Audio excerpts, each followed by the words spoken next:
Hello friends, welcome to all again in S academy Nashik classroom. I am professor Prashant Patil और आज हम देखने वाले numerical on the base of Stokes. So दोस्तों, problem क्या है वो थोड़ा ऑब्जर्व कीजिए।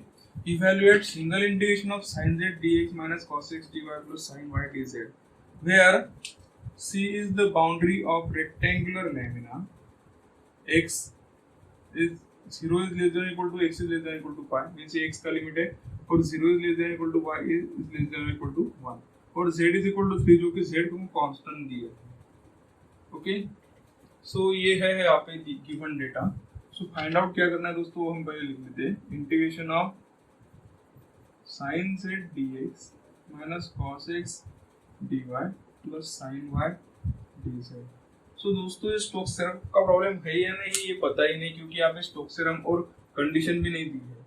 लेकिन हम एक यहाँ पे सिंप्लीफाई कर सकते हैं। यहाँ पे क्या है, ये जो है स्केलर क्वांटिटी, क्योंकि आई जे के यहाँ पे नहीं है, तो आई जे की कब मिलता है, सिंगल इंटीग्रेशन मीन्स अगर हमने यहाँ पे एफ डी आर कंसिडर किया तो एफ बार क्या आता है दोस्तों हमारा, एफ बार अगर हमने कंसिडर किया f1 i plus f2 j plus f3 k, और dr हमें पता ही है dx i plus dy j plus dz k। इन दोनों का अगर डॉट प्रोडक्ट लिया जाए तो i का i के साथ मीन्स f1 dx आ जाएगा प्लस f2 dy बन जाएगा प्लस f3 इंटू dz बन जाएगा दोस्तों। तो dx dy dz की जो साथ जो टर्म है ये f1 कंसीडर करेंगे, ये f2 कंसीडर करेंगे, ये f3 कंसीडर करेंगे। तो यहाँ से अगर f1 f2 f3 की वैल्यू हमने अगर f बार में पुट किया तो हियर यहाँ पे f बार में मिल जाएगा f bar is equal to what, sin z i minus cos x j plus sin y k। So दोस्तों हमें यहाँ पे f बार मिल गया। इट मीन्स यहाँ पे डायरेक्टली एफ डी आर दिया है। सो इवेल्युएट ये इवेल्युएट करना है यानी क्या, therefore find integration of F D R. So integration of F D are means what, हम स्टोक्स थ्योरम से इसे सॉल्व कर सकते हैं, क्योंकि स्टोक्स थ्योरम की एक साइड क्या है, single integration of F D R. So by Stokes theorem हम अप्लाई करते हैं यहाँ पे, बाय स्टोक्स थ्योरम यहाँ पे आएगा दोस्तों, single integration of F D R is equal to double integration of surface bounded del cross F bar dot N cap DS. इसमें हमें फाइंड आउट करना है सिंगल, तो हम जाएंगे डबल से। तो हमें फाइंड आउट करना है I is equal to double integration of del cross F bar dot N cap DS. Okay, ये क्वेश्चन कंसीडर करते हैं वन यहाँ पे। अब दोस्तों इसको सॉल्व करते हैं हम। तो सबसे पहले हमें फाइंड आउट करना पड़ेगा डेल क्रॉस एफ बार, क्योंकि हमें पता है लास्ट प्रॉब्लम में देखा था जो कि ये डिटरमिनेंट सॉल्व करना पड़ेगा हमें। अब डेल के कोएफिशिएंट क्या आएंगे, डेल की टर्म आएगी डेवा डेवा x डेवा डेवा y डेवा डेवा z। एक बार जो दिया है उसमें फर्स्ट टर्म क्या आएगी, i के साथ जो है sin z minus cos x आएगी, फिर बाद में sin y आएगी। सो दोस्तों ये अगर डिटरमिनेंट सॉल्व किया तो क्या आएगा, i इनटू ब्रैकेट डेवा डेवा y of sin y, means derivative of this sin y with respect to y क्या आएगा दोस्तों, cos y माइनस ये आएगा डेवा डेवा z ऑफ cos x। यहाँ पे z दिया ही नहीं तो cos x कांस्टेंट आ गया, तो इसका डेरिवेटिव 0 बन जाएगा, माइनस j इनटू ब्रैकेट डेवा डेवा x of sin y with respect to x। हमें y का डेरिवेटिव करना है मींस कांस्टेंट आएगा, यहाँ पे x की टर्म है ही नहीं तो 0 आ जाएगा। डेवा डेवा z ऑफ sin z आएगा यहाँ पे minus cos z। Okay, minus sine already और sin का डेरिवेटिव cos z बन जाएगा, प्लस k इनटू ब्रैकेट डेवा डेवा x of this, minus sine already है, cos का डेरिवेटिव क्या आएगा, minus sine minus minus plus बन जाएगा दोस्तों, और डेवा डेवा y ऑफ z, z जो कि कांस्टेंट आ जाएगा, फिर ये 0 हो जाएगा। तो फाइनली हमें मिल जाएगा डेल क्रॉस एफ बार जो कि आएगा cos y i minus minus plus cos z j plus sin x k। Okay, तो डेल क्रॉस एफ बार हमें पता चल गया। Now N cap, as z is equal to 3 दिया है, दैट इज कांस्टेंट दिया है, z के साथ दिया है, it means x and y हमें 0 कंसीडर करना पड़ेगा। देयरफॉर एन कैप डायरेक्टली यहाँ पे आएगा k bar. k bar means what, 0i plus 0j plus 1k। Okay, और ds जो आएगा वो dx dy आएगा। सो दोस्तों अभी हमें फाइंड आउट करना है del cross F bar dot N cap. Therefore del cross F bar dot N cap हम फाइंड आउट कर सकते हैं। Del cross F bar put करेंगे यहाँ पे cos y i plus cos z j plus sin x k dot N cap जो की है यहाँ पे 0i plus 0j plus 1k। सो 0 के साथ पहले मल्टीप्लिकेशन 0 हो जाएगी, 0 के साथ j की मल्टीप्लिकेशन 0 हो जाएगी, 1 इंटू sin x। तो पिछले प्रॉब्लम में भी हमने स्टडी किया था डॉट प्रोडक्ट कैसे निकाला जाए। सो हमें मिल गया del cos f bar dot n cap की वैल्यू sin x। सो ये वैल्यू हम पुट करेंगे इक्वेशन 1 में। देयरफॉर इक्वेशन 1 क्या आ जाएगा, i is equal to double integration of del cos f bar बन जाएगा sin x dot n cap और ds की वैल्यू आ जाएगी dx dy।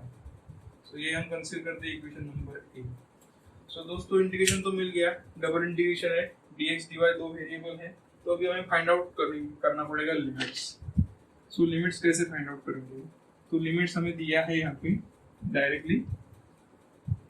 So S is surface of rectangle और x के जो लिमिट दिए थे क्या दिया था, x 0 is less than equal to x is less than equal to pi. Okay, means lower limit of x is 0 and upper limit of x is pi. y की limit क्या थी, 0 is less than equal to x is less than equal to हमें दिया था, क्या दिया था 1। So ये lower limit of y, upper limit of y। So हमें ग्राफ प्लॉट कर लेते हैं दोस्तों। यहाँ पे vertical line means what, x is equal to 0, ये ओरिजिन है। Horizontal axis means what, y is equal to 0 equation बन जाएगा उसका। तो ये हम कंसीडर करते हैं कि x इज इक्वल टू पाई की लाइन है और ये कंसीडर करेंगे हम y इज इक्वल टू 0 की लाइन है। तो ये रेक्टेंगल बन गया दोस्तों। डबल इंटीग्रेशन सॉल्व करना है तो स्ट्रिप डालनी पड़ेगी हमें, एलिमेंटल स्ट्रिप इस एरिया की। ओके, तो ये एरिया कैसे बाउंड, डायरेक्ट लिमिट तो दिए ही है, तो ये एरिया कैसे स्टार्ट हो रहा है horizontally, parallel limit x is equal to 0 to x is equal to pi आएंगे और स्ट्रिप को लोअर लिमिट क्या है y इज इक्वल टू 0 और अपर लिमिट क्या है y इज इक्वल टू 1। सो दोस्तों ये लिमिट आ जाएंगे। तो ये लिमिट पुट करने के बाद इक्वेशन 1a क्या आएगा, therefore equation a become, equation a आएगा दोस्तों, दोनों कांस्टेंट लिमिट है 0 टू पाई और 0 टू 1, तो कोई भी कहीं भी ले सकते हैं हम। So it become integration of 0 to pi, ये आएगा x के लिए, integration of y is equal to 0 to 1, तो यहाँ पे बचेगा sin x dx dy। सो दोस्तों x की टर्म हम x के इंटीग्रेशन के साथ और y की टर्म y के इंटीग्रेशन के साथ लिखते हैं यहाँ पे। सो ये किस तरीके से आएगा, x is equal to 0 to pi sin x dx, okay, into y is equal to 0 to 1 dy। Okay, so दोस्तों इसके बाद यहाँ पे क्या आएगा, sin x का इंटीग्रेशन क्या है, sin x का इंटीग्रेशन माइनस cos x है, upper limit and lower limit जो कि दिए है, मल्टीप्लाइड बाय dy का इंटीग्रेशन y आ जाएगा 0 टू 1। अपर लिमिट हम यहाँ पे डालते हैं, माइनस cos ऑफ x की जगह पाई आएगा। ओके, माइनस हम साइड बाहर ले लेते हैं, माइनस cos की जगह लोअर लिमिट 0 आएगा, इंटू अपर लिमिट y की जगह 1 minus lower limit 0। Minus cos पाई की वैल्यू दोस्तों -1 है, 0 की value cos 0 is 1 into 1 minus 0 1, -1 minus 2, so minus into -2। So finally answer हमें मिल जाएगा 2। ओके, सो दोस्तों इस तरीके से हम प्रॉब्लम सॉल्व कर सकते हैं on the base of Stokes theorem. तो पहले हमें आइडेंटिफाई करना पड़ेगा कि वो स्टोक्स थ्योरम है या दूसरा थ्योरम है, फिर बाद में हम स्टोक्स थ्योरम अप्लाई कर सकते हैं। Okay, so next problem is given here, evaluate double integration of curl f bar dot n cap ds for the surface of hemisphere. तो वन बाय वन हम गिवन डाटा पहले लिख लेते हैं यहाँ पे। So first is to find double integration of curl f bar dot n cap ds। Curl means what, cross product of f bar with del. So it means ये क्या आएगा, del cross f bar dot n cap ds। So दोस्तों ये पता है ये Stokes theorem से solve होगा क्योंकि स्टोक्स थ्योरम का स्टेटमेंट इक्वेशन में दिया है। For the surface of hemisphere, s is what, surface of hemisphere जो कि दिया है x² plus y² plus z² is equal to a²। और condition above xy plane, condition दी है यहाँ पे above xy plane means xy plane में सॉल्व किया है, above xy plane it means ये दिया है xy प्लेन में। तो यहाँ पे हमें कंसीडर करना है z इज इक्वल टू 0। सो दोस्तों z इज इक्वल टू 0 है तो यहाँ पे n कैप क्या आ जाएगा, n cap is equal to k bar आ जाएगा, क्योंकि हमें पता ही है अगर z बार 0 है, z इज इक्वल टू 0 तो n कैप k, और ds भी क्या आता है, dx dy। सो n कैप पता है, ds पता है, अभी डेल क्रॉस f बार सिर्फ हमें फाइंड आउट करना है। सो दोस्तों हम ये सिंगल इंटीग्रेशन भी से भी सॉल्व कर सकते हैं और डबल इंटीग्रेशन से भी सॉल्व कर सकते हैं। तो अभी हमें यहाँ पे f बार दिया है, सो f bar is what, x² plus y minus 4i plus 3xy j plus 2xz plus z square k। So दोस्तों स्टोक्स थ्योरम का स्टेटमेंट हम यहाँ पे लेते हैं अभी। बाय स्टोक्स थ्योरम का इक्वेशन क्या है? Double integration of del cross F bar dot N cap ds is equal to single integration of F T R. तो डबल इंटीग्रेशन पूछा गया है तो हम सॉल्व करेंगे एफ टी आर से। So therefore integration of F T R I is equal to integration of F T R equation 1 लेते हैं। सो फर्स्ट हम फाइंड आउट करेंगे एफ टी आर। सो दोस्तों बहुत सारे न्यूमेरिकल में हमने भी स्टडी किया है, तो एफ टी आर हम डायरेक्ट लिख सकते हैं यहाँ पे। तो कैसे लिखना है? X square plus Y minus 4 I के इंस्टेड ऑफ आई हम डायरेक्ट टी एक्स लिख देंगे यहाँ पे, प्लस 3xy जे की जगह dy plus 2xz plus z square k की जगह dz आएगा। ओके, तो इस तरीके से हम डायरेक्ट भी लिख सकते हैं। अगर ये स्टेप बाय स्टेप लिखना है तो लास्ट न्यूमेरिकल हम ऑब्जर्व कर सकते हैं। तो दोस्तों यहाँ पे क्या दिया है? z is 0। So as z is equal to 0, अगर z का डेरिवेटिव लिया जाए तो dz आएगा और 0 का डेरिवेटिव 0। सो dz की जगह 0 पुट किया तो ये टर्म 0 हो जाएगी। Okay, so finally it become fdr is equal to, यहाँ पे आएगा X square plus Y minus 4 dx plus 3xy dy। Okay, ये हम इक्वेशन 1 में पुट करेंगे। देयरफॉर इक्वेशन 1 क्या आ जाएगा दोस्तों? i is equal to fdr की जगह ये आएगा X square plus Y minus 4 dx plus 3xy dy। Equation consider करेंगे इसको 2। सो अभी हमें कर्व देखना है। कर्व यहाँ पे क्या दिया है दोस्तों? Hemisphere is given here. So अभी हमें फाइंड आउट करना है लिमिट। सो x और y दिया है और एक ही इंटीग्रेशन है, पॉसिबल ही नहीं, तो हमें पहले इक्वेशन देखना पड़ेगा। हेमिस्फीयर मींस कर्व यहाँ पे दी है X square plus Y square plus Z square is equal to A square, but z is 0 because X Y plane दिया है। सो z 0 हो गया तो ये क्या आ जाएगा? X square plus Y square is equal to A square is equation of circle, जो कि हमें पता है X square plus Y square is equal to R square आता है। सो दोस्तों यहाँ पे रेडियस आ जाएगी A. Okay, so parametric equation में यूज करना पड़ेगा यहाँ पे।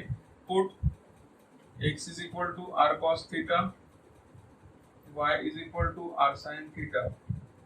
ओके, और r की जो वैल्यू है वो a पुट करनी पड़ेगी। So it become x is equal to a cos theta, y is equal to a sin theta. तो dx बन जाएगा दोस्तों यहाँ पे minus a sin theta d theta, और dy बन जाएगा a cos theta d theta. और सर्कल अगर लिया जाए तो सर्कल स्टार्ट होगा theta is equal to 0 to theta is equal to 2 pi, जो कि लास्ट प्रॉब्लम में हमने स्टडी किया था। सो लिमिट क्या आएंगे? थीटा के 0 टू 2 पाई। सो ये सभी वैल्यू इक्वेशन 2 में पुट किए तो इक्वेशन 2 क्या आएगा दोस्तों यहाँ पे?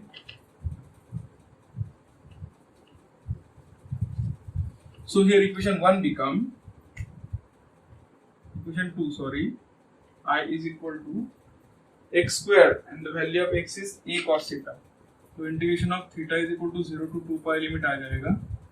यहाँ पे a cos theta is the value of x, so x square दिया है पहले, प्लस y माइनस 4, y की वैल्यू a sin थीटा आएगी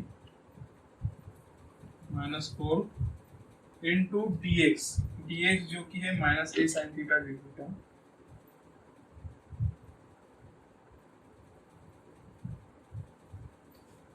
प्लस 3xy dy। तो प्लस 3x क्या है? x is a cos theta d theta into y is a sin theta, a cos theta into a sin theta into dy is what? a cos theta d theta. So दोस्तों इसको भी multiplication में लेते हैं, हम simplify कर लेते हैं। Theta is equal to 0 to 2 pi a square cos square theta into minus a square, यहाँ पे a स्क्वायर आएगा into minus a, it become minus a cube, यहाँ पे आएगा cos स्क्वायर थीटा इंटू ये sin theta. Okay, d theta हम common out ले लेते हैं बाहर, minus a into a, it become minus a square, sin into sin square theta d theta, plus यहाँ पे आएगा दोस्तों 3 a into a, it become a cube, cos into cos square theta into sin theta d theta. बहुत बड़ा equation है, ऐसा कुछ नहीं, ये बहुत ही सिंपल है। सॉल्व कैसे किया जाएगा इसे भी ऑब्जर्व कर दीजिए। अभी इसको सेपरेट कर लेते हैं हम। तो a cube is constant here, it become theta is equal to 0 to 2 pi cos square theta into sin theta d theta आएगा, माइनस ये a square constant 0 to 2 pi, यहाँ पे आएगा sin square theta d theta plus 3a cube, यहाँ पे constant निकालेंगे हम, it become 0 to 2 pi cos square theta into sin theta d theta.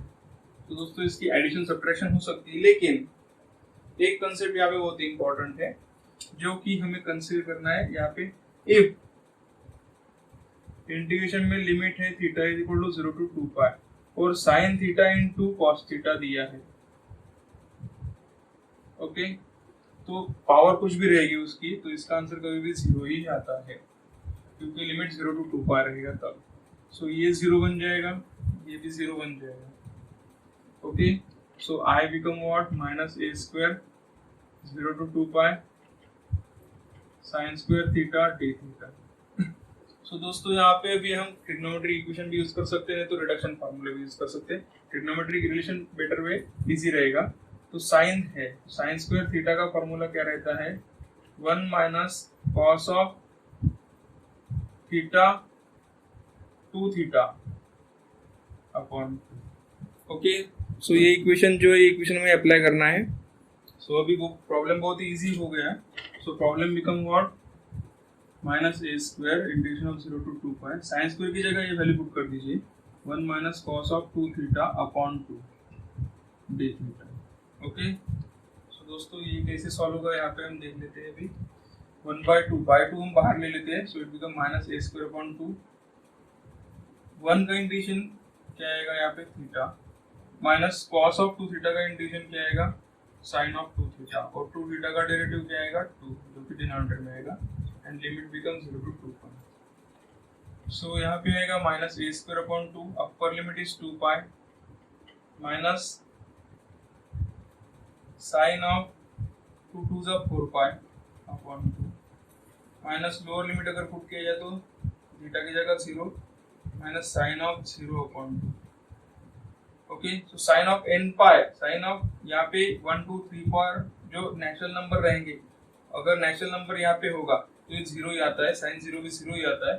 So it become minus a square upon 2, यहाँ पे बचेगा क्या 2 पाई माइनस 0 2 पाई, और ये तो 0 ही हो जाएगा। सो 2 get cancel. So finally answer क्या आएगा, minus a square into pi, it means minus a square pi. So this is final answer of this numerical. So similarly we can solve so many numerical on the basis of Stokes theorem, okay. So just we have to find out types, okay, and according to Stokes theorem we have to write down each and every term with respect to Stokes theorem, then we can solve by using Stokes equation. Thank you. दोस्तों अगर मेरा प्रयास आपको अच्छा लगा हो तो subscribe करना ना भूले और घंटी वाले आइकॉन पर क्लिक करना ना भूले, जिसकी वजह से आपको नोटिफिकेशन आएंगे।